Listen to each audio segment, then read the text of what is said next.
quando a gente pensa em relacionamento com o cliente, a primeira coisa que vem à mente é CRM. Mas vamos combinar, né, gente? CRM também evoluiu. Não é verdade, Cris? É verdade. Cris também. O CRM não é mais o CRM só da área comercial, o CRM de vendas, como a gente conheceu há um tempo atrás, né? O CRM ele virou um grande pool de comunicação para diversas esferas e diversos relacionamentos. E é curioso colocar esse cenário do CRM hoje no nosso cotidiano de trabalho, porque nós queremos fazer agora algumas vezes ações direcionadas, né? E o digital ele pede para a gente abraçar mais coisas. Então o CRM ele teve que começar a abraçar mais oportunidade de relacionamento e comunicação e direcionar um pouco mais para segmentações, como exige hoje os relacionamentos digitais também. Exigem, né, os relacionamentos digitais. E não importa qual é o ambiente em que você esteja se relacionando, a gente está falando de relacionamento. Quer dizer, mas existe uma peculiaridade aí que a Tropical Hub traz quando a gente está falando de relacionamento no campo digital, não? Sim, eu acredito que sim. Nós focamos muito na intensidade do relacionamento, na qualidade desse relacionamento. Então, fazer estratégia de relacionamento até parece um bicho fácil, vamos dizer assim, um trem fácil, como diria na minha terra. Mas ele tem muita complexidade quando a gente começa a segmentar e querer taxas de adesão melhores, né? Uhum. Taxas de interações melhores. Uhum. Já é muito difícil hoje fazer comunicação digital pela quantidade de ativos que a gente tem que gerenciar e que eles são dinâmicos. Hoje a comunicação, ela não está mais numa folha que você leu e depois você guardou. Uhum. Ela continua viva, né? Ela é um post, é uma matéria que ela está viva na internet, e é um e-mail que está na sua caixa e ele continua vivo na sua caixa também, de e-mails. E a gente, quando fala assim, relacionamento com o cliente, a gente pensa em CRM, a primeira coisa que me vem à mente é newsletter. Mas não é isso, né? Não é. É muito mais que isso. É muito mais que isso. E o CRM, como nós estamos conhecendo agora essa nova geração esse mindset novo de CRM, uhum. Ele começa na ponta da geração de demanda, de atração, que a gente chama um pouco na metodologia que a gente aplica. É você gerar oportunidade a partir do primeiro relacionamento, é uma conquista. Então não tem mais essa de chegar com uma base pronta e destinar uma comunicação, porque a base que chegou de e-mails ou de nomes ou de contatos, ela está dizendo que essa pessoa tem um perfil assim, assim, assado, e que essa comunicação é para ela, ou que todo mundo vai para uma newsletter. Uhum. Isso não acontece mais. Nas nossas rotinas, essa não é mais nenhum protocolo, nenhum framework de trabalho. Uhum. Nós começamos muitas vezes investigando preferências que já foram apontadas por um relatório de inteligência digital, por um BI, né, por dados que a gente coleta de comportamento online. Uhum. Então, nós somos visitantes de sites, navegadores web, e a gente vai deixando o nosso rastro, né? A gente vai demonstrando na web as nossas preferências de navegação. Uhum. Então, muitas plataformas, muita tecnologia já capta essas interações e consegue dar para a gente algumas amostras do que seria bom para você de comunicação. Compete a gente ou os profissionais que estão atentos a isso estabelecer uma régua de relacionamento adequada para aquele comportamento, né? E você falou dos profissionais, fiquei aqui me perguntando, né? Porque assim, o profissional de CRM, ele tem que entender quais são as preferências do cliente dele, etc. Mas eu acho que até nisso, o profissional também teve que fazer uma grande transformação, porque precisa de uma sensibilidade também, e são N clientes, eu sei que vocês têm muitos clientes, grandes clientes, e eu fico pensando, como é que você enxergou isso? Porque a gente vai falar mais ali na frente, que eu sei que existe todo um trabalho de humanização e tudo mais, mas como é que é isso dentro do trabalho de relacionamento com o cliente para vocês lá na Tropical? E para o profissional, quero dizer, como é que o profissional se evoluiu e desenvolveu nisso? Tem uma coisa, acho que todos os profissionais, quando eles estão no nosso cliente ou quando eles estão dentro da nossa empresa, né, prestando serviço, ou quando eles estão solicitando esse serviço, querem performance. Uhum. Então, hoje a palavra que chama todo mundo hoje é performance, para saber se essas ações elas são eficientes ou não, para saber mensurar o retorno desse investimento ou não, porque são investimentos às vezes consideráveis dependendo do que você quer fazer, é um grande investimento para uma empresa de tecnologia e de prestação de serviço, né? Então, algumas vezes os profissionais, eles eles estão emaranhados também no desejo de atingir essas performances, né? Esses altos índices de abertura, de interações, para provar que aquilo tem eficiência ou não. E eles são motivados por essas altas taxas que a gente consegue. Então, a gente forma muitos profissionais motivados por essas taxas. Vou falar mais de performance, tá bem? Não vou falar taxas agora, porque a gente pode conversar um pouquinho mais. Mas motivados por esse sucesso. Sim. E aí é um relacionamento que vai pautando muito o sucesso. A efetividade vai dando motivação para a gente aprender novos caminhos, para a gente abrir novos fluxos de relacionamento. Então, eu sinto que os profissionais realmente não estavam preparados. Mas a partir do momento que Qual eles... a grande mudança deles? O que você viu? É a tecnologia. A tecnologia, ela demonstra pra gente aquilo que foi feito assim, mais ou menos, entendeu? E aquilo que você fez com intensidade. Entendeu? Que você fez porque você costurou, alinhavou, Precisa de gente. Precisa de gente. Não adianta, Precisa né? de gente. Isso que você está trazendo para mim, eu fui há pouco a Portugal e aí estava num curso da Singularity muito legal. E lá eu ouvi muito sobre Customer Centric, mas é básico, né? Isso já está acontecendo há muito tempo aqui, só que com um olhar humanizado em cima disso. Sim. Então eu estou entendendo que aqui, e não só humanizado, porque as pessoas estão com medo de perder emprego para as máquinas e para a tecnologia, mas precisa acabar com esse mindset, porque você está me trazendo aqui agora, né? Sim. Se não tem um profissional ali por trás, humanizado, ele que consegue enxergar algumas das necessidades, né? Existem 4 motivações, aí a gente falou aqui no bastidor um pouquinho, mas existem 4 motivações básicas que é falado para qualquer cliente em qualquer situação, né? E só que para você identificar essas motivações básicas, são coisas que são pessoais. Não é a máquina que vai identificar isso, né?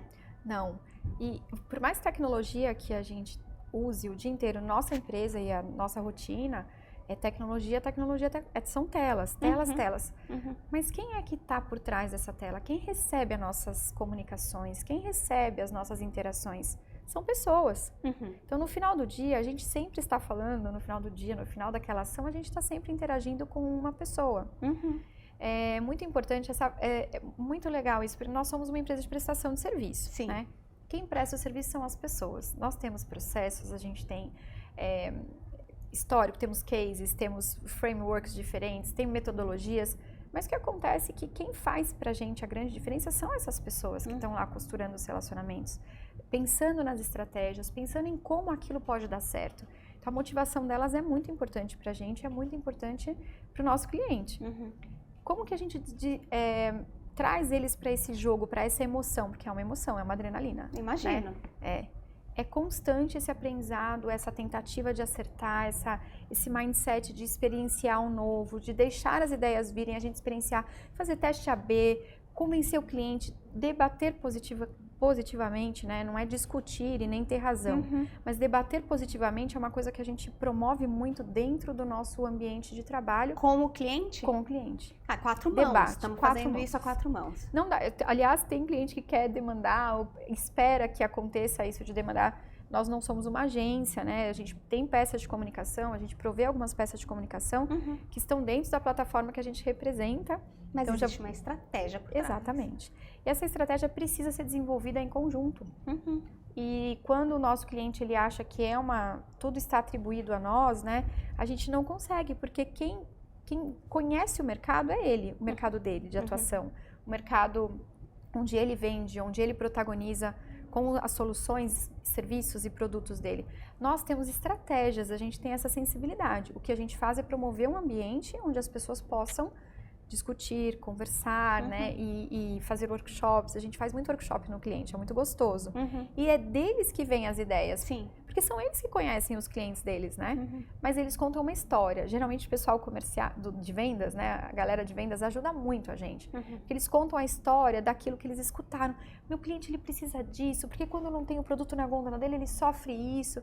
E aquela sofrência, né, aqueles pontos de dor, eles motivam a gente a construir dinâmicas de relacionamento que suprem alguns pontos de dor. Então, quem dá pra gente quem nos dá, né, o grande start criativo é o nosso cliente. Sem dúvida, sem dúvida. Então, Cris, você sentiu que em algum momento, porque assim, a minha idade me denuncia, não tem muito jeito, Mas por conta da minha idade, assim, o relacionamento com o cliente no caminho digital, até pouco tempo atrás não existia, né? E agora existe.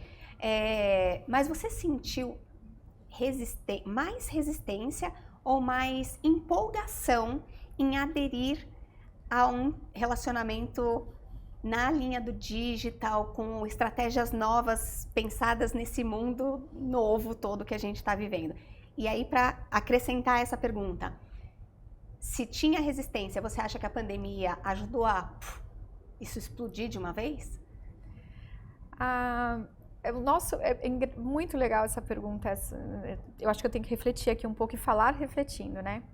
O nosso negócio ele não teve grande impacto com a pandemia, porque nós fundamos uma empresa, eu e o Bruno, meu sócio, em 2015 para 2016, e nós já éramos digitais, não só na atuação, mas nós sempre fomos presenciais com o cliente. Tá. Então é uma consultoria, né? Era muito importante fazer relacionamento. A pandemia, ela dificultou muito a nossa vida porque os relacionamentos presenciais, não as entregas digitais, os relacionamentos, eu acho que eles foram muito comprometidos. Sim. Porque eles são importantes serem digitais, né? A gente consegue fazer uma coisa, mas o debate, aquele posicionamento, é bom você olhar no olho, porque você lembra muito que você é um humano falando com um humano. Sim. No digital, você manda um e-mail, você rebate o e-mail, você manda um WhatsApp, e as coisas, eu acho que teve um dos episódios do podcast que eu ouvi que um dos seus convidados falou isso, assim, mas quando a gente manda, eu gosto até de mandar áudio, porque foi você, acho que falou isso, foi você. Gosto até de mandar um áudio. Agora vamos causar. Ouvi, prestei atenção. Justamente porque às vezes a comunicação sai truncada, né?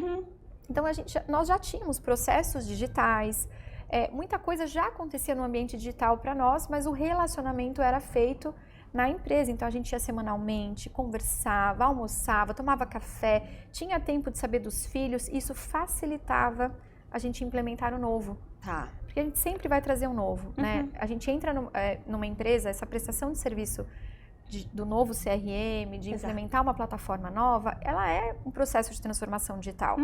Às vezes... E é isso que eu fiquei me perguntando se as pessoas tinham um pouco de resistência, porque as pessoas tinham a visão do CRM lá atrás. E até hoje tem muita resistência. Então. A gente já sabe, quem vai trabalhar lá tem que saber. Vai encontrar resistência. Hoje, um dos colaboradores, eu gostei muito quando eu falei para ele assim, olha, sabe quando a gente tem algumas posicionamentos onde a gente tem que pensar que nós estamos quase defendendo um caso jurídico. Falei assim para ele. Ele falou assim, eu tô cursando direito. Ele tava cursando também. Eu falei, tá bom. Calma, não leva tanto ao pé da letra. Mas tá bom, veio pro lugar certo na hora certa. Porque alguns embates são pela mudança que a gente vai provocar. E os agentes de mudança, eles recebem muita resistência, né? Sim. E vou abrir aqui um espaço para falar que eu comecei um programa novo de saúde e eu adorei com tecnologia, eu fui impactada do mesmo jeito que a gente impacta, né? A nossa empresa fomenta algumas coisas que impactam pessoas, eu fui impactada igualzinha, adorei, falei, fui impactada positivamente desse jeito, a interação digital dessa empresa foi incrível, o histórico dessa empresa, depois que eu cheguei no sobrenós deles, eu achei incrível, eu me apaixonei, tinha a ver com o meu universo digital, tinha a ver com tecnologia, e numa prestação, num pool de saúde diferente. Então, fui lá, contratei, comecei a usar, comecei a gostar, e aí não estava me adaptando nos primeiros 20 dias à nova filosofia, à nova metodologia. E aí eu cheguei numa consulta, são consultas que você faz, eu cheguei na consulta com um cientista comportamental, né, que era a minha terceira consulta. Ele, incrível, ele me puxou a orelha. Ele falou, Cris, isso é uma inovação. Você tem que ter paciência. As coisas não acontecem do dia pra noite. Você é resistente. Não. Foi resistente em algum momento. Eu tava cheia da razão com eu e meu status quo, né, de saúde. E ele falou assim, não vai acontecer do dia pra noite. Eu sei que você é uma pessoa que tem consciência disso, daquilo, mas eu vou pedir pra você, experimente o novo. Quando ele falou experimente o novo, eu falei, gente, sou eu falando pro meu cliente, experiencie o novo. Olha só. E tomei essa invertida positiva, tô experienciando, tô adorando. Aí gostei do programa, agora estou conseguindo viver melhor aquilo que eu contratei, que eu tinha entendido. Mas os primeiros 20 dias me causaram muito ruído, muito estranhamento. A tecnologia traz um pouco dessa coisa de você ter uma certa resistência, né? Eu sou super pró-tecnologia. Eu adoro, eu falo que eu vivo numa selva de pedra que eu amo, né? Assim, não me leva pro mato porque eu não vou curtir, eu gosto de ser cosmopolita, eu gosto de tecnologia, eu gosto de celular, eu gosto. mas em algum momento você vai ter alguma resistência, né? Vai. Eu acho que é natural. E eu não sei se eu tô falando talvez eu esteja falando uma besteira, pensando aqui na minha filha, mas meus filhos são super digitais, são nativos digitais, né? Eu não sou. Você é. Eu não sou. Não, você não é, mas tá ali, ó, criança, tá bom. E eu não sei o quanto eles vão ser resistentes ao que vem de novo por aí, porque escutei esses dias que acho que era 65% dos trabalhos que vão existir em 2030 nem existem ainda. Assim, não foram criados ainda. Eu fico pensando, será que essa geração mais nova, ali na frente, vai sofrer algum tipo de resistência como a gente? Porque tudo bem, eles são nativos digitais, mas inovação é inovação o tempo inteiro, né? E o mundo vai precisar de novas soluções. Não interessa se agora foi pro digital, né? Daqui a X tempos, eu não vou fazer nenhuma visualização de anos, porque a gente nem sabe o que está acontecendo aqui de tempo, não, né? Daqui 3 meses o que vai acontecer? Mas daqui a um tempo a gente precisa de novas soluções. O mundo, a gente está sentada hoje num ambiente aqui, esse convite, num estúdio que eu nunca participei, num estúdio dentro de um shopping, já posso falar, né? Com todo mundo passando e vendo a gente. A gente está aqui, tem um monte de gente passando e olhando. É diferente, é inovador, é uma nova solução. Onde estavam os estúdios, né? A ilha de edição da minha faculdade, o estúdio, ficava no último andar, lá na caverna de cima da montanha. Era tudo escuro. E tudo escuro. Não era? Tudo escuro. Tudo escuro. Então, isso, quando eu fui para a faculdade em 98, eu acho legal contar uma coisa. Você falou assim, CRM Newsletter, né? Meu primeiro emprego na área de comunicação, fui trabalhar como assistente de comunicação, de marketing, né, de uma rede de varejo. E o que era newsletter pra gente? Olha como o mundo mudou. Fazer as etiquetas em DOS, tem muita gente que não sabe o que é isso, não vou explicar também, mas a gente tinha que fazer. A gente tá falando muitas coisas que denunciam a nossa idade. Mas a gente ia lá, digitava tudo isso, etiquetava, pegava uma lista, não vinha, você tinha que digitar, porque não tinha um banco de dados para te trazer uma lista naquela época, eu tô falando de 1999, tá? A gente não tinha essas coisas chegando prontamente até para todas as empresas, a gente estava tentando se comunicar. E pediram para eu fazer, não chamava newsletter, chamava mala direta, tá? Então, essa mala direta, eu não tô brincando que eu vou contar aqui. Eu peguei o meu carro e eu coloquei na caixa de correio de todas as casas da Lapa. Eu fiz isso em quase 10 quarteirões da Lapa. Porque a loja ficava no centrão ali, no centrinho da Lapa. Isso, pra mim, no primeiro emprego, era fazer newsletter, você entendeu? Pegar o meu carro, etiquetar uma carta e pôr na caixa de correio. E tem uma coisa que a gente falou agora há pouco, que está completamente desconectada do que foi o passado também, e que eu acho que não é novidade para quem está ouvindo a gente, mas que talvez tenha um conceito hoje que está melhor estruturado do que antes, que a gente estava falando da comunicação, né? Então, se a gente parar para pensar, relacionamento com o cliente é responsabilidade de quem? Marketing e vendas, não é isso? Quando, na verdade, tem um impacto enorme quando a gente está falando de comunicação corporativa, da imagem da marca. Não é verdade? A gente estava falando aqui um pouquinho antes, mas eu quero que você fale aqui agora para todo mundo ouvir. Eu sou muito criteriosa, assim, acho que eu sou muito exigente nessa parte. Eu não consigo desmembrar a comunicação corporativa e institucional da comunicação de marketing e vendas, né? Das ações, porque hoje as pessoas acham uma coisa só.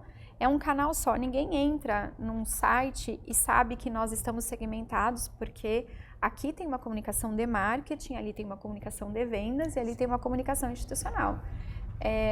Ninguém caminha nas redes sociais achando que nós somos departamentados desse jeito.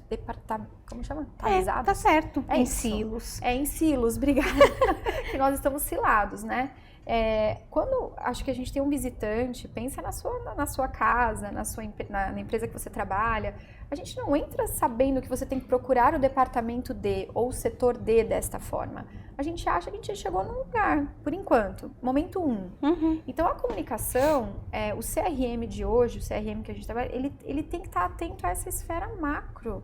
E não só ao departamento de marketing e vendas. É claro que a gente foca os fluxos de relacionamento pautados ali na geração de demanda, geração de sucesso para o impacto dos departamentos. Claro. Mas a gente já não fala mais, inclusive assim, tem uma nova literatura, né, os Chief Revenue Officers, que eles já, literatura e também organograma novo aí falando, que eles já, muita gente que era de marketing e vendas já são de revenue, né? E E aí já está tudo conectado. E eles que vão falar com a gente sobre ESG, por exemplo, sobre como que a gente está tratando um pós-venda, o que nós estamos fazendo depois para tratar o CX, o CS, que agora todo mundo fala, o Customer Experience, né? E tudo isso está debaixo, às vezes, de uma visão só. Fazendo isso em múltiplas visões atrapalha um pouco, porque a gente faz coisas diferentes. Às vezes a abordagem de vendas não é como a abordagem de marketing, que não é como a abordagem do pós-vendas. E também não é como a abordagem se você quiser se relacionar com a empresa na instituição, que a gente fala, sabendo quais são as ações dela, sabendo o que ela promove para a sociedade. Então, não sei, a gente pode ter muita abordagem. E o que você está me trazendo agora só reforça uma coisa que eu penso que é muito importante, né? Que a gente fala que antigamente a gente tinha os profissionais, ainda temos os profissionais que são especializados, né? Então, eu sou jornalista, eu sou comunicadora, eu sou profissional de vendas, eu sou profissional de marketing, e que não existe mais a pirâmide de estrutura de trabalho, né? Hoje em dia a gente está todo mundo horizontalizado. Mas mais que isso, é o quanto a gente precisa um do outro para construir algo de verdadeiro valor, né? Então, o que você está me trazendo aqui, e para mim faz absolutamente todo sentido, eu que sou profissional de comunicação, vejo isso o tempo inteiro, o quanto eu preciso me relacionar com milhões de áreas, entender todas as necessidades para poder construir alguma coisa, e isso eu não faço sozinha. E muito mais quando a gente está falando de trabalhar com um cliente, de atender as necessidades do cliente, né? Então, você tem profissionais, imagino, de todas as áreas e expertises ali juntos e misturados. É isso mesmo. E todos eles têm que entender uma coisa, que quem é rei é o cliente. Então, e quando a gente fala isso, parece um clichê. Mas eu vou falar diferente agora também. Não é que o cliente ele reina só porque ele comprou, né? Porque ele agora é muito empoderado. E não é porque ele teve uma aquisição, ele vai ter uma aquisição com você. A questão é que ele hoje a gente tem tido essa evolução da web, né, de pesquisa. Ninguém mais é muito tonto, desculpa falar isso, mas assim, qualquer coisa, todo mundo tem quase um celular, vai olhar lá, se você tiver para tomar uma decisão de compra, provavelmente você fez sua pesquisa antes. Você não cai mais no conto do vendedor ou do vigário, dependendo. Que a gente falava que antes era mais fácil você fazer uma promoção. Eu sou publicitária de formação, primeira formação, publicidade. A gente aprendeu a fazer o encantamento à primeira vista, aquele momento espetáculo, uau, né? Eu ainda faço isso e quero fazer para te convidar para você entender outras esferas, né, importantes dessa régua de relacionamentos que a gente vai tratar. Então, o primeiro momento é uau, mas o segundo você já tem que... Você tem que sustentar isso, porque o cara que está lendo isso já é um cara empoderado e inteligente. Ele tem dados na mão dele, ele tem pesquisa. Você não vai conversar mais com alguém, sabe, com pouca informação. Então, hoje, não é só uma questão de falar assim, não, mas eu só vou vender para o cara. Não é isso. O pessoal está pesquisando, está comentando, está compartilhando. Olha a força disso hoje. E existem movimentos globais que, se você não estiver atento a isso, como é que você faz um bom trabalho de relacionamento com o seu cliente? Exatamente. E o poder não está mais na nossa mão vou chamar eu também empresa, tá? O poder não está na minha mão. Eu tenho que doar informação, porque o poder, vamos pensar assim que você vai ser minha cliente, o poder está na sua mão, a decisão é sua, não é minha. Então hoje o que eu tenho que fazer é criar mecanismos de informação, empoderamento para você tomar a melhor decisão. E quando a gente toma, agora vamos falar nós todos aqui, quando nós tomamos a melhor decisão, a gente se alegra e a gente se sente inteligente e satisfeito com aquela decisão. Reconhecido porque teve um produto que atendeu uma necessidade tua, alguma coisa nessa linha. Exatamente, e você tomou a melhor decisão de compra. Ninguém gosta de comprar alguma coisa e sentir uma pessoa que foi enganada. Foi imposto para você comprar aqui. Comprei porque foi no calor, no momento comprei um negócio. Fiz essa decisão, não devia ter tomado essa decisão, devia ter comprado. A gente se incomoda com isso. Então, hoje, num dos cursos recentes que eu fiz, eu preciso até falar do Oscar Motomura, eu acho ele, né, muito importante o trabalho que ele faz hoje para gestores, e ele falou que a nova literatura, já faz uns 3 anos isso aqui, era judgment, né, que a gente tinha que aprender a tomar decisões, que a gente ia ter que ter muita literatura agora nas escolas de gestão sobre tomada de decisão, sobre como que a gente está avaliando tomada de decisão. Por quê? Tudo mudou. A partir do momento que você tem informação na mão, você vai tomar decisão de forma diferente. A gente fala do mundo bunny, né, que não tem mais linearidade em nada, né, inclusive nas nossas próprias decisões, porque tudo que vai acontecendo no mundo vai impactando as nossas percepções de mundo, nossas percepções de gosto, né? Tá aí a Netflix não nos deixa mentir, né? Eu não era muito de série, não, mas a gente tava pensando naqueles box e tal, agora eu adoro série, sei lá. Mas era de novela, né? Você era novela, agora...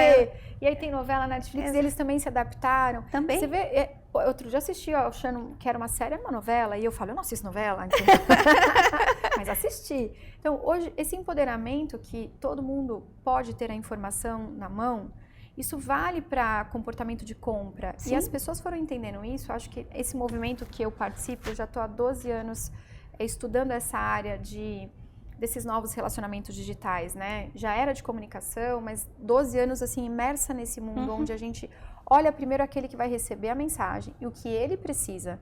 Porque já é client-centric há mais tempo, assim, a gente já pensa assim.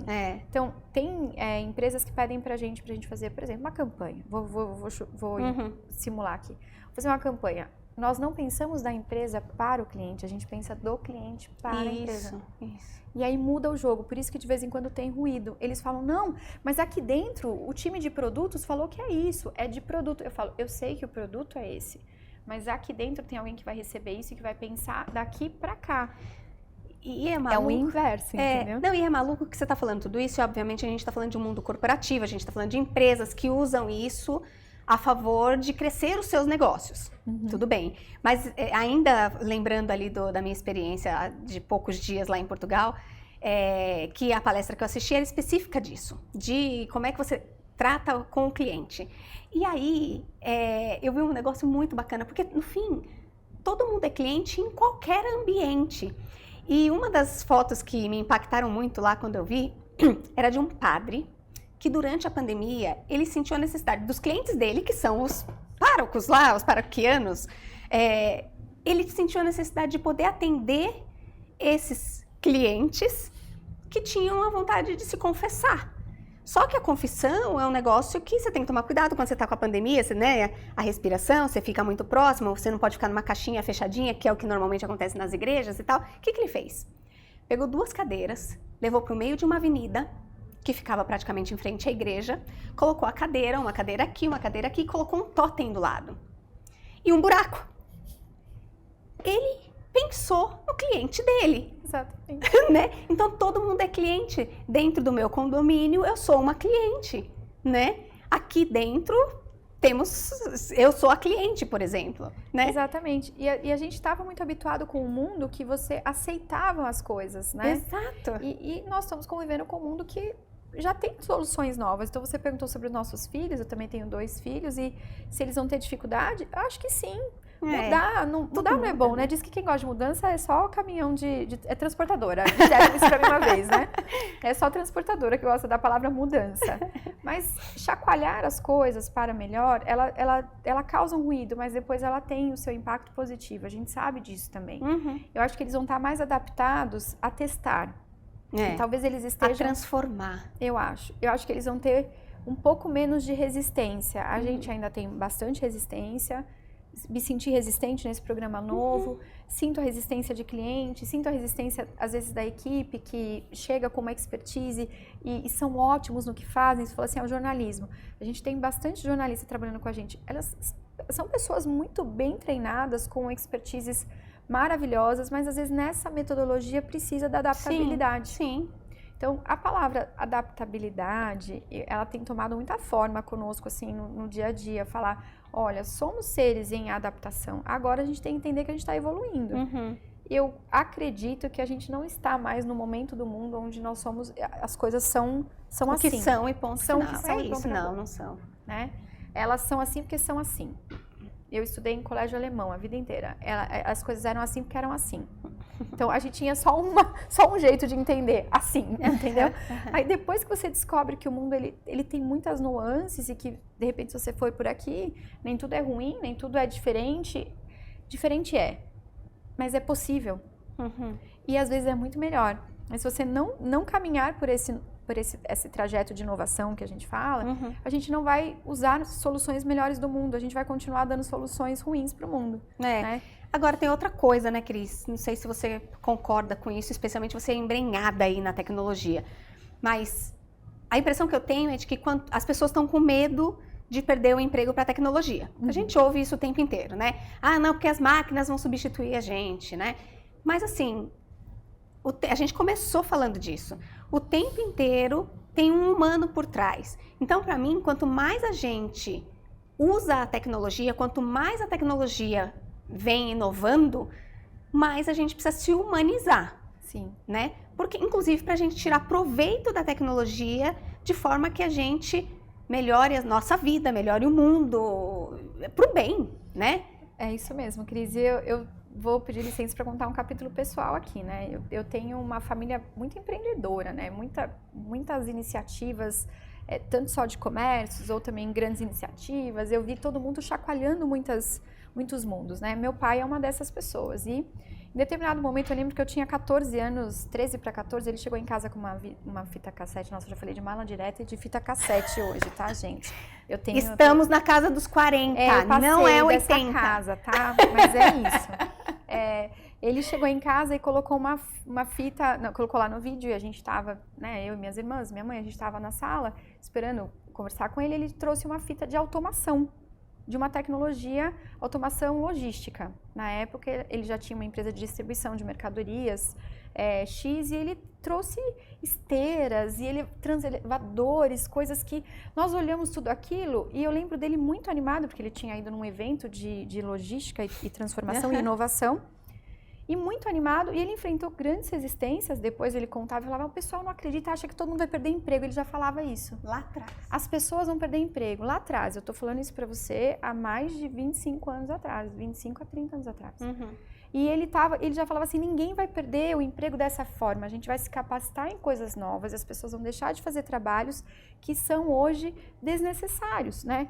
E quando ele falou isso, a gente não entendia tanto, mas isso foi ficando na minha cabeça e eu sempre fui pensando assim. Eu lembro quando veio as passagens automáticas de pedágio, né? Todo mundo falava assim, e agora? Como que vai acontecer com as pessoas em pedágio?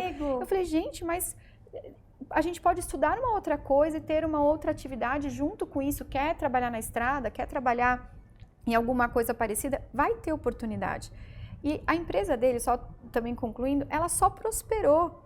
Ao invés dela perder funcionários, ela só contratou mais gente a partir dessa tecnologia. Claro. Ela pôde atender mais clientes, ela pôde entregar melhor, ela pôde fazer, ter também aí muita mais inteligência nessa parte, não contar com só a nossa distração, a nossa emoção, porque nós somos humanos. Então, toda essa tecnologia virou piloto, ele implementou, conseguiu, continua implementando. Há 25 anos implementando automação.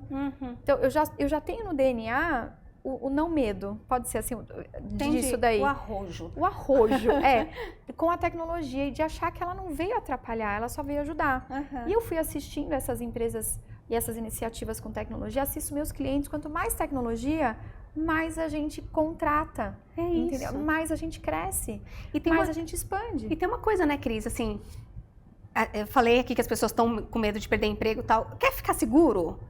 Vai se movimentar. Meu bem, né? É mais ou menos isso, assim. Muda de emprego, arruma uma outra área de trabalho, vai estudar uma coisa diferente, se dá a oportunidade de tatear coisas, não é verdade? É verdade. Mas eu quero pegar o gancho aqui. Não, vou pegar um gancho, porque você fez muito isso. Eu fiz. Na tua história. Eu acho que agora é o momento de você contar pra gente aqui, lá atrás, porque você tateou muita coisa pra chegar aqui trazendo forte conceito de humanização dentro dos relacionamentos e que você levou para a tua empresa como serviço, mas você trouxe para dentro da empresa no teu relacionamento com os teus colaboradores, certo? Perfeito. Conta tudo. É verdade. Eu acho que Bom, vamos lá, vamos abrir esse capítulo gostoso, assim, para mim, muito, muito prazeroso falar disso. Obrigada. Sim, eu sou uma publicitária de primeira formação. E já no começo dessa carreira, já gostei muito de comunicação, gostei muito de publicidade, mas não segui para agência, né? Já fui trabalhar no corporativo. E em dado momento, Não é que eu não me achei, mas eu me achei melhor em um outro lugar, né? E eu caminhei depois para atividades de dança. Virei bailarina mais velha. E não era bailarina mais nova, isso que é engraçado. Eu fui fazer uma atividade prazerosa, um lazer depois do trabalho, né? Já tinha aos 18 anos, 19, estava trabalhando. Eu trabalho desde os 14, então sempre gostei muito de servir. Adoro que você use essa palavra aqui também muitas vezes. E aí eu comecei a dançar para ter uma segunda atividade de cuidar da saúde, né? Isso virou uma segunda carreira e não paralela. E no mesmo tempo eu pivotei já. Eu já pivotei, eu comecei a estudar, fui para a faculdade de dança, fui para os Estados Unidos aprender dança. E aí eu fui para uma carreira, abri um estúdio e fui ser bailarina por muito tempo, 10 anos da minha vida. Não abri um PowerPoint, não falei, nunca mais mexi no Excel. Nunca mais, assim, respondia e-mails, né? Tinha agências que cuidavam do material de divulgação, mas não fui mais pro front de fazer. Eu quis trabalhar nisso, colocar minha prestação de serviço. Se relacionando com você através da dança. Tava, e com o meu universo ali de dança, de arte, de música. E tava tudo indo bem, até que um dia, num determinado momento, eu tive meu primeiro filho e muitas coisas começaram a fazer novos sentidos, né? E a dança ia muito bem, eu sempre gostei muito de tudo que eu fiz, já estou na segunda história. Eu sempre gostei de dançar, sempre gostei do meu universo, tenho muita gratidão pelo mundo artístico que eu conheci, por essa sensibilidade. Aprendi muito, muito mesmo, mas achei que era a hora de fazer uma nova jornada. E aí eu fui trabalhar no terceiro setor. Mas quanto tempo você ficou na dança, então? Eu fiquei 12 anos vivendo de dança. Meu LinkedIn é divertido, porque ele tem uma pausa e fica um hiato, assim, num tempo X, porque eu estava fazendo shows junto com equipes e a gente participava de muita interação artística, que não está no LinkedIn, né? Não é todo mundo, não é corporativo, por exemplo. Uhum. E eu fiquei 12 anos trabalhando e vivendo disso. Agora, eu lembro que a gente ali no áudio do WhatsApp... Você falou, porque isso é relacionamento. O seu relacionamento com a arte. Exatamente. Eu tive que ter muita sensibilidade com aprender tudo. Primeiro que eu comecei, quem às vezes vive de dança, né? A grande maioria começa cedo. Tem uma jornada desde criança. Você é cantora, você é bailarina, você é musicista. Você começa uma jornada de preparação. Eu com 19 anos falei assim, eu vou ser bailarina. O corpo já está formado, as coisas já estavam no lugar, eu tinha que correr atrás. Uhum. E aí eu fui correr atrás de capacitação. Entro na faculdade junto, faço faculdade, vou para os Estados Unidos, vou aprender, vou interagir, vou fazer muitos cursos aqui em São Paulo, tinha muita oportunidade aqui em São Paulo, e vou me destacar, e destaquei. E eu, quando vendi o estúdio de dança, eu tinha 3.000 cadastros de alunos, assim, muita gente passou, muita gente aprendeu, interagi com muita gente, mas eram outros mundos. E aí eu volto para o corporativo com o terceiro setor. E porque você me disse, inclusive, que ali atrás você sentia que você não estava dando tudo. Ali não era o lugar onde você podia oferecer todo o teu Não, eu aprendi muito, mas eu não doava tanto. Olha que loucura, eu aprendia muito. Porque eu acho que o artista, ele ensina muito.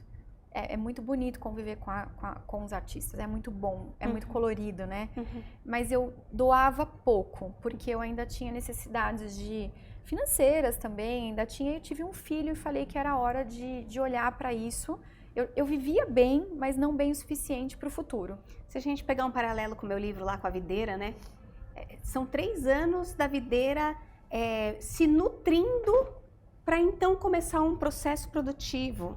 Exato. É mais ou menos o que aconteceu com você nesse período, porque você estava aprendendo, absorvendo.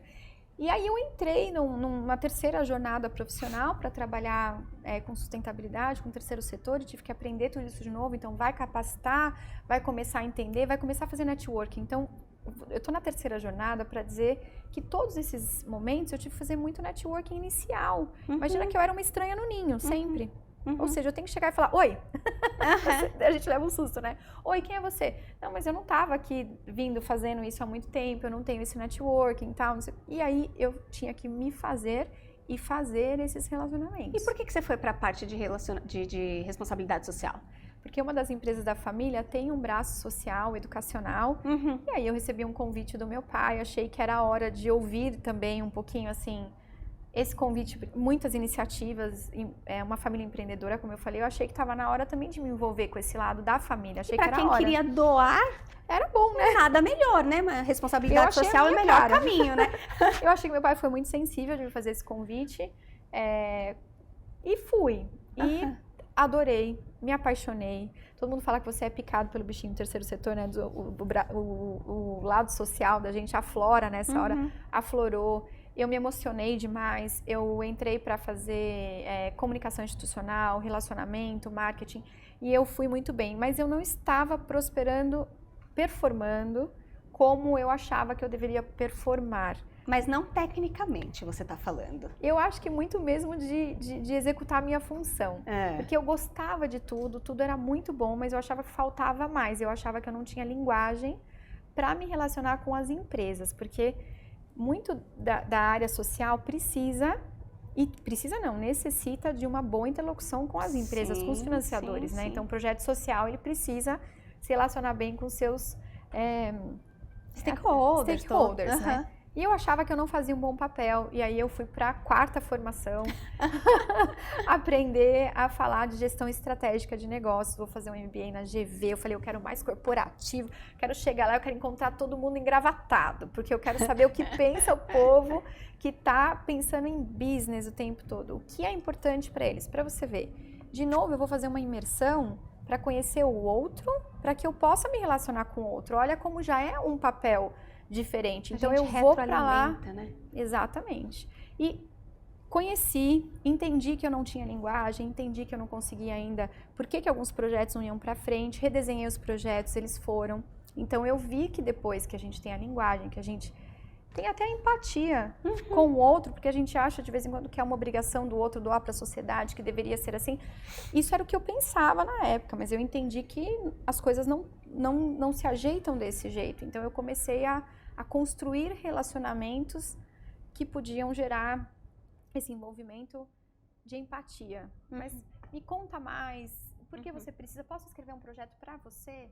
Então, ao invés de escrever um projeto para a instituição que eu defendi, eu escrevi um para você, para ver se você se sentia representado pelo meu projeto. Então, começou tudo vindo já reverso aí nessa história com o terceiro setor. Mas, vamos falar assim, eu acho que você, aqui eu já posso falar que talvez vocês entenderam que eu sou uma pessoa um pouco inquieta. Né? Transformadora. Transformadora, né?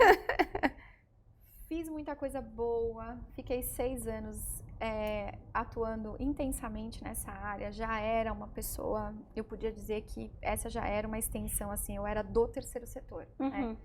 Mas eu achei que ainda faltava uma voz, porque eu tinha muita força, muita energia, o terceiro setor tem muita energia, tem muita força, tem muita vontade, mas faltava uma voz.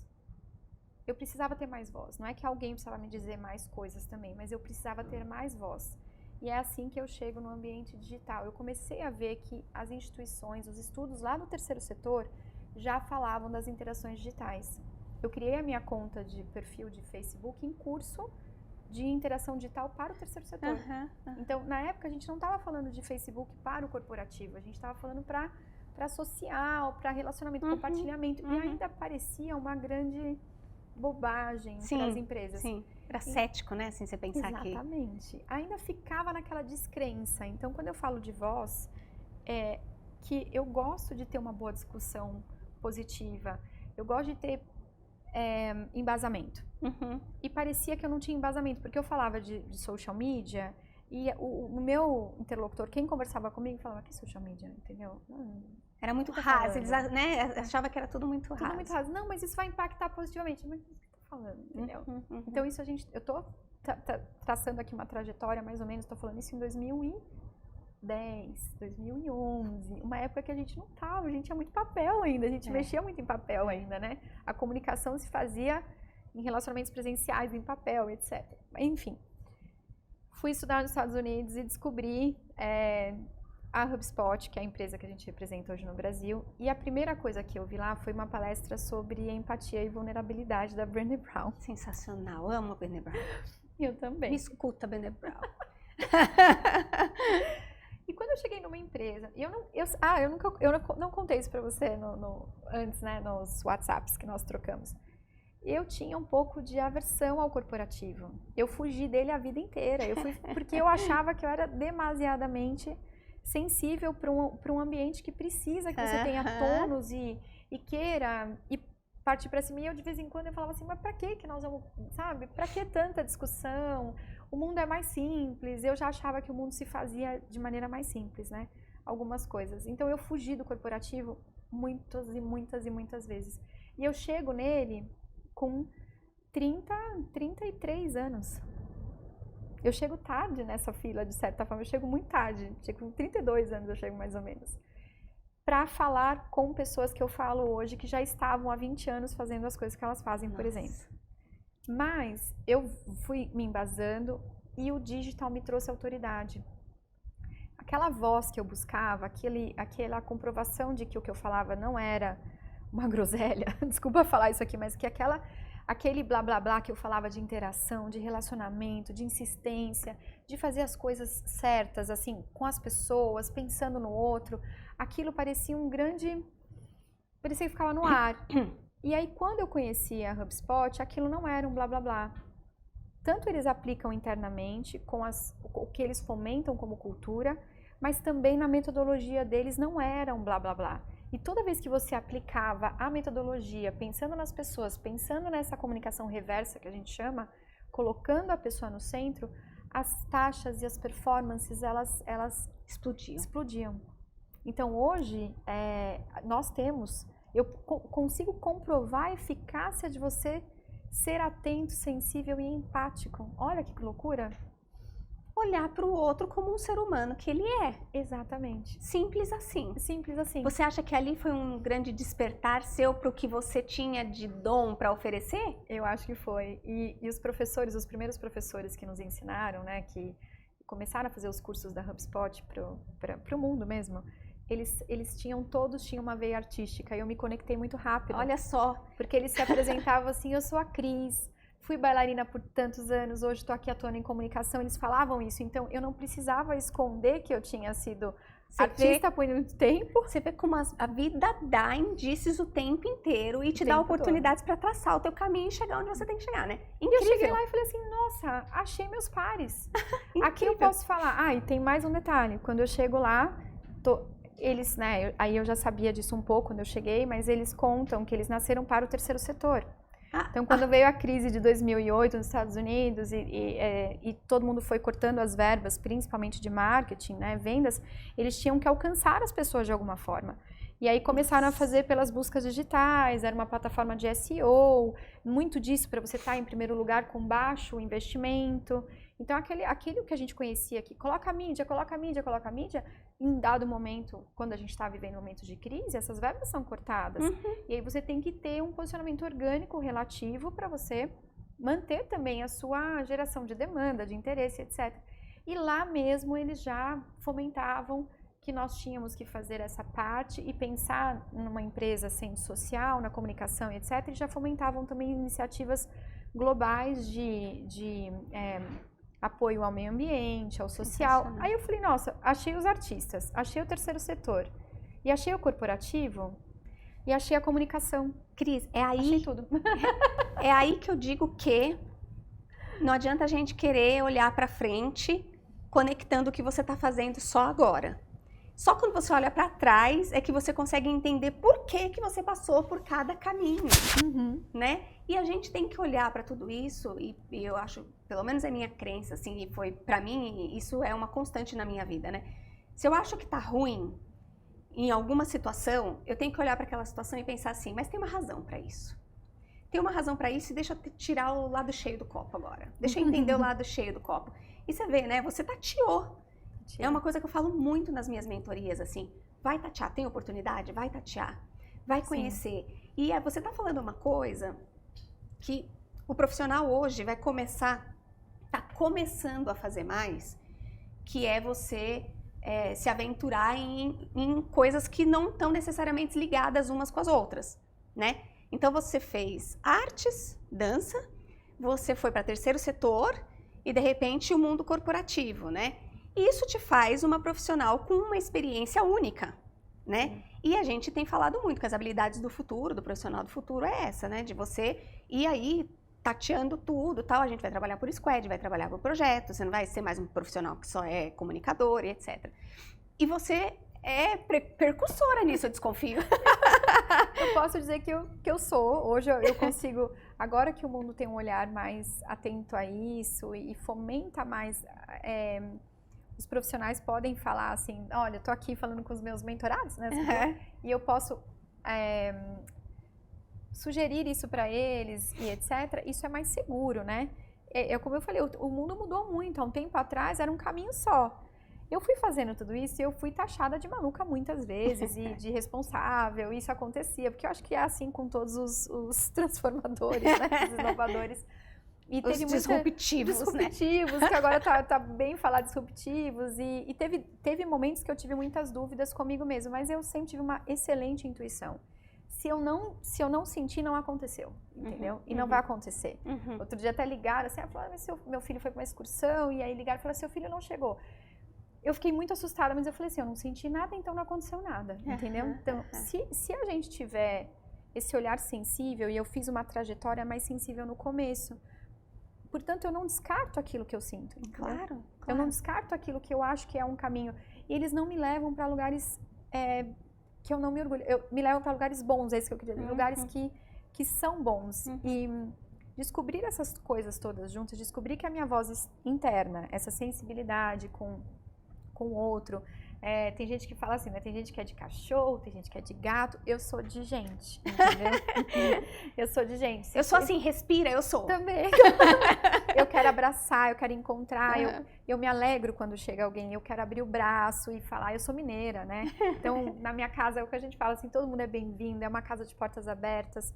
Se isso tudo não fizesse sentido, se eu tivesse que prestar um papel diferente no corporativo, e talvez por isso que eu tenha corrido dele muito tempo, eu não ia me encaixar. A primeira vez que eu cheguei na empresa, por exemplo, do meu pai, e falei papai, todo mundo assustou, e eu não sei chamar ele sem ser de pai, e eu vou chamar de pai, entendeu? Eu não vou falar assim, o senhor Getúlio, o nome do pai é Getúlio, tá? O senhor Getúlio, não sei o quê. Não vou falar, que é papai.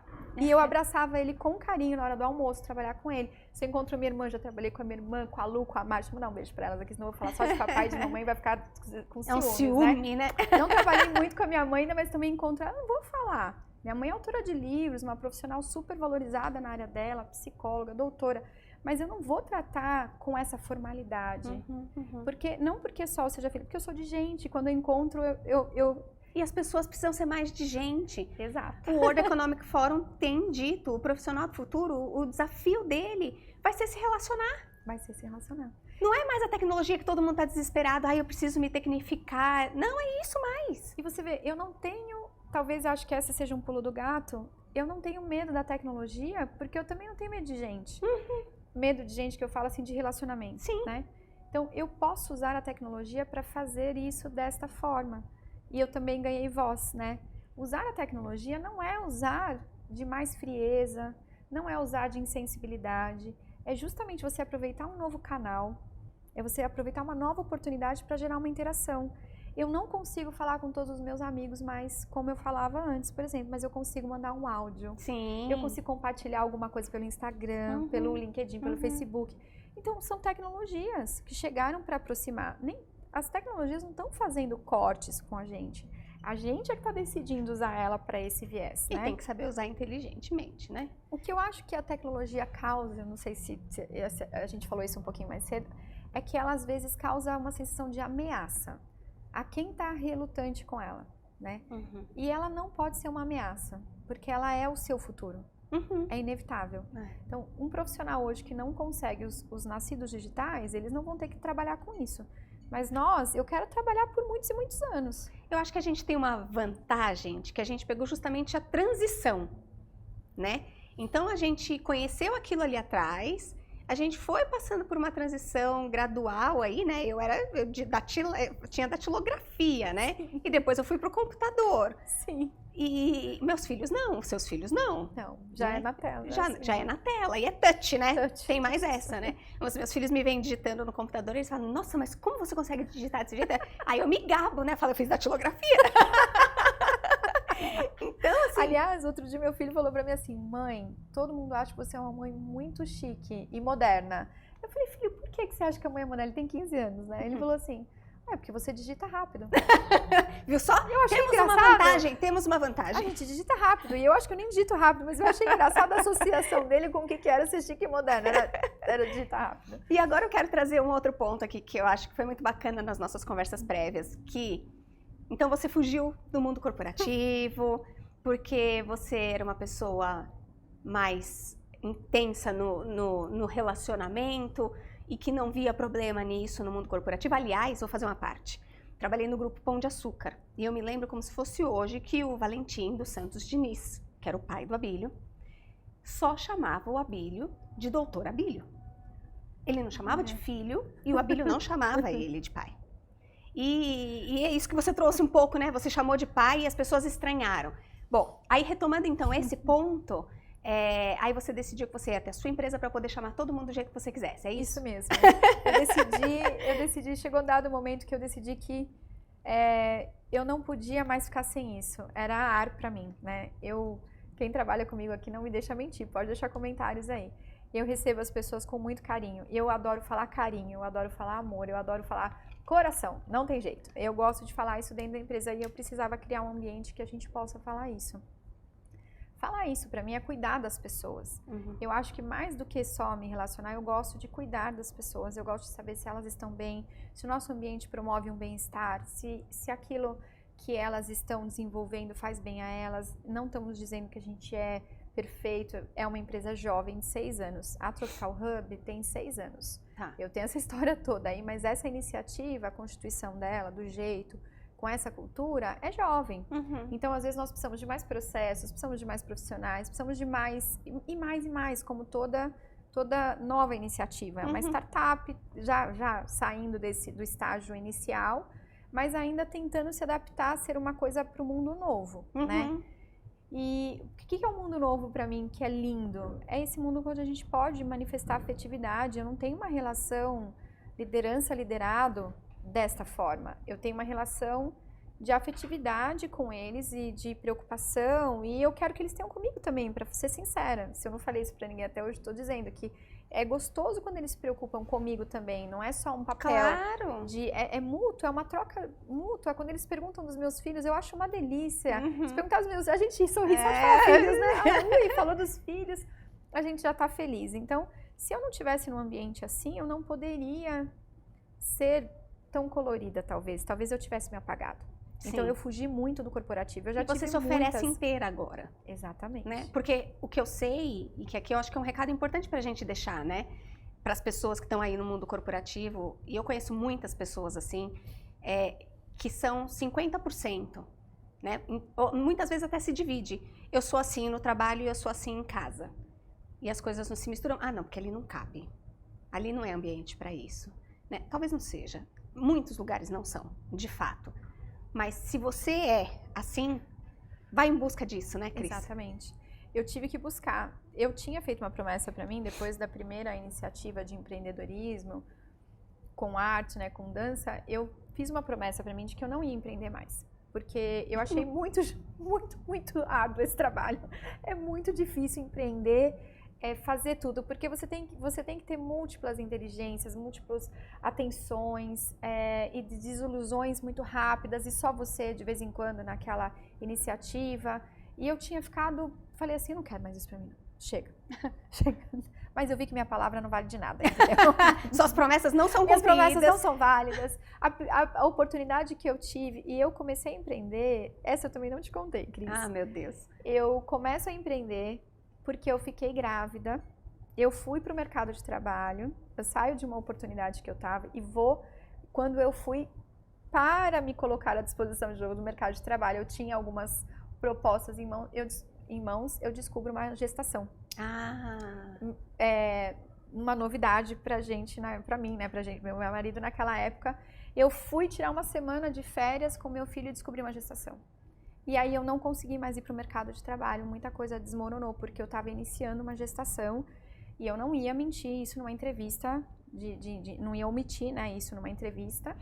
E também achei que começaria a ficar difícil para mim conseguir. Não tentei muitas vezes, vou confessar, mas eu já sabia que não eram todos os lugares. Existia muita resistência, né? Exatamente. Então, eu acabei tendo que empreender, para você ver como a gente às vezes tem que fazer alguma coisa, porque eu falava que eu não ia fazer, né? Então, eu fiz porque eu estava gestante.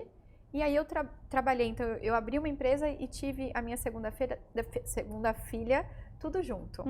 A gente fez tudo junto. Então eu fui empreendendo gestante, fui conversando com as pessoas, fazendo relacionamento gestante. E você não ficou super mais produtiva grávida? Fiquei Porque ótima. Eu comentei isso aqui numa entrevista que a gente fez.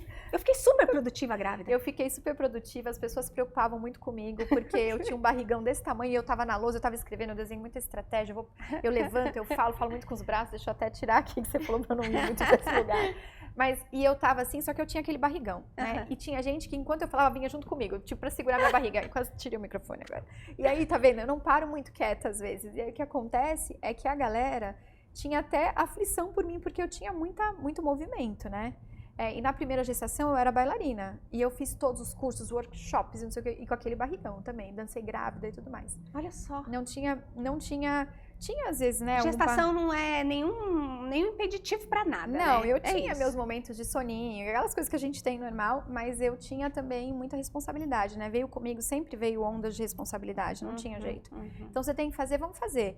E vinha muita criatividade, a gente fica muito bem, né? Muito iluminada. É óbvio, né, gente? Vamos respeitar todas as grávidas, porque tem gravidez e gravidez. Gravidez e gravidez, né? É verdade. Mas eu tive, as duas gravidez minhas foram de alto risco, né? Não vamos fazer o drama aqui, pessoal, mas olha como a vida pessoal não consegue dissociar da vida profissional e o ambiente precisa, e tudo isso precisa fazer sentido. Sim. Gravidez é gravidez, voltar pro CRM de certa forma, mas nem toda grávida sente as mesmas coisas. Aí a gente tem aquela que não sente, aquela que sente, aquela que foi produtiva, aquela que não ficou, aquela que teve dificuldade. Eu fiquei com cadeira de rodas, 3 meses de cadeira de rodas. Nossa, você vê? E tive que ficar quietinha na cadeira de rodas, com esse movimento todo que eu quero falar, e empreendendo, e fazendo relacionamento, e conversando com as pessoas, e tentando movimentar esse mundo todo aí que a gente quer trazer no Brasil, assim, essa inovação de falar desse CRM com mais amplitude, não chegar só nas áreas de vendas, porque isso é uma solução que já tem no mundo. Que a gente agora quer falar dessa amplitude de relacionamentos que uma empresa pode fazer.